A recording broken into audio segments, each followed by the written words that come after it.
and that we see in Britain may surround or move or switch or somehow drift its way to Africa. And from Africa it comes in. No matter how they pollute the earth in Africa, it's believed that the scientific geniusness of this part of the world have studied far. They started their ways very far, and nobody knows why they got the ideas and moved to this level so fast. Nobody really can get the clue of how it was done, but somehow their inspiration to this level that they were in have studied the geographical sense of the world, the weather, and they know that the wind that blows probably to this place might not necessarily come from Africa or come from all these polluted places. And the places that they feel that are insignificant in causing effect to their wind, they don't really care. But the places that they do, they share common grounds and ideas with. Just like they self-centeredly trying to approach life, better their life, and cutting away, whatever it is that they could cut away to limit, this is not necessarily limit, but rather to widen their benefits, and limit what they may see as an obstacle in their life. Now, whether it's a joke or not, these are real.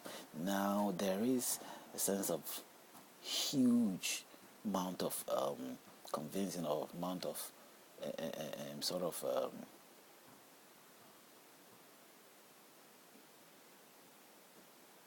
states of which, if care is not taken, might damage the idea or the approach of these things.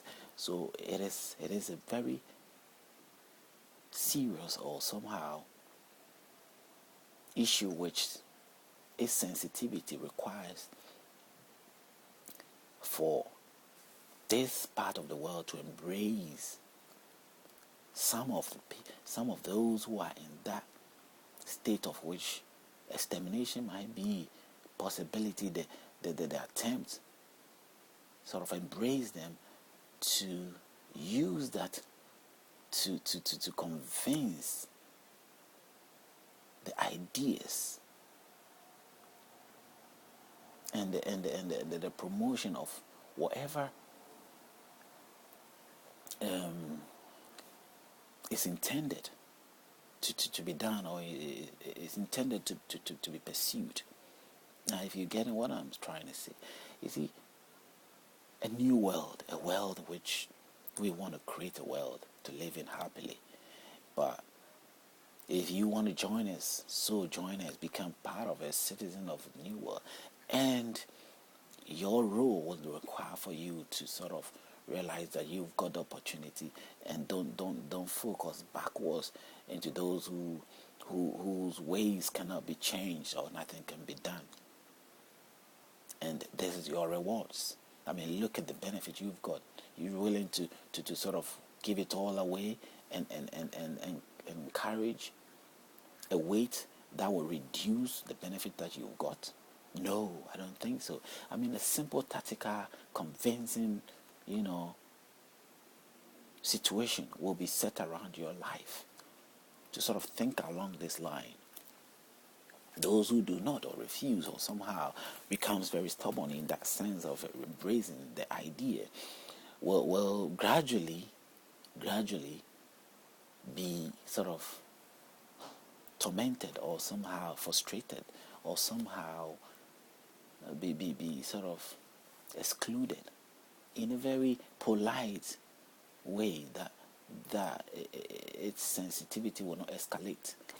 So, I mean, if you carefully can get a gist of what I'm saying here, I'm trying to put out that some of the friendly traps are coming from somewhere.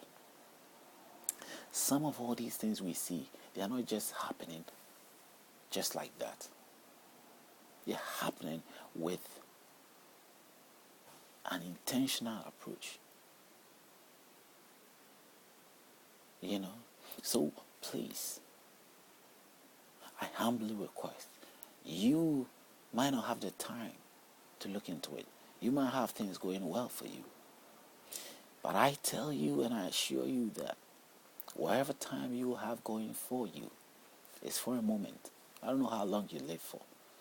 But people die, babies die, young age die, old age die. We all end, our lives end, so one way or the other.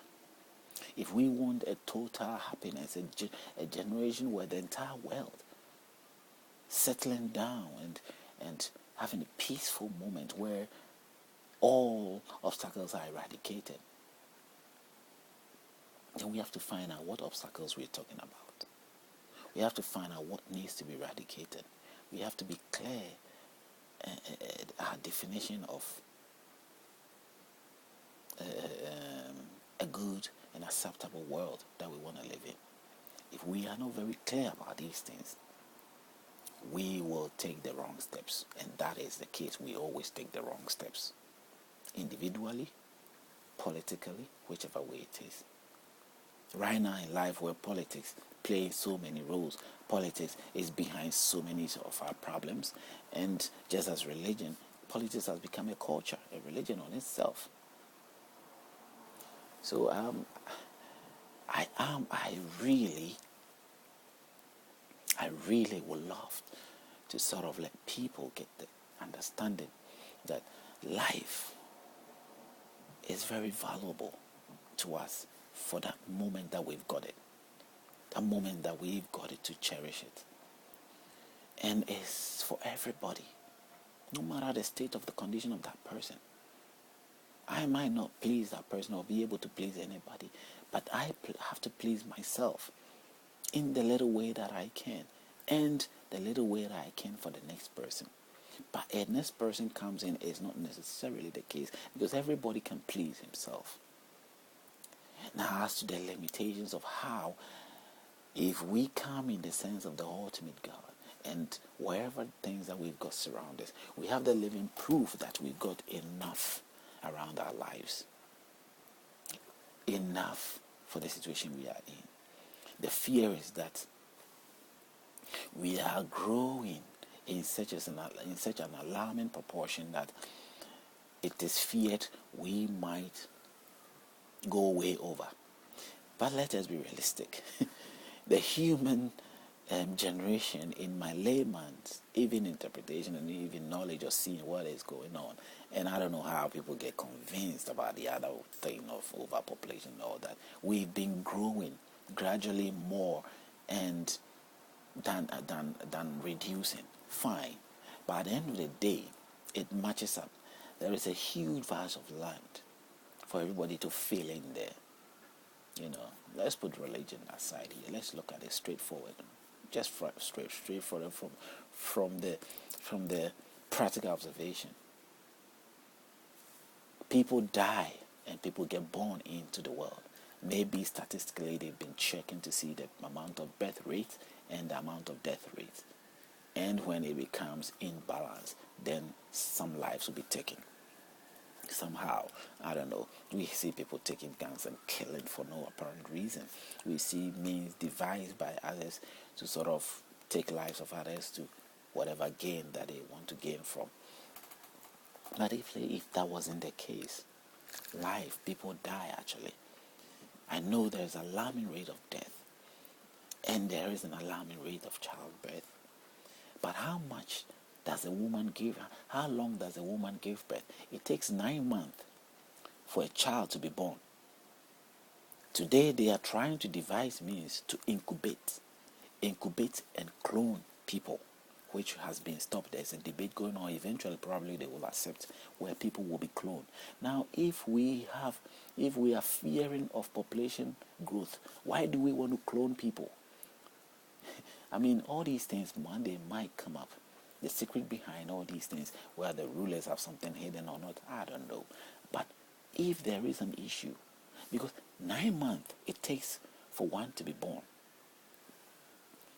and how long does it take for people to die? Death, in our sense, does not have that strict bordered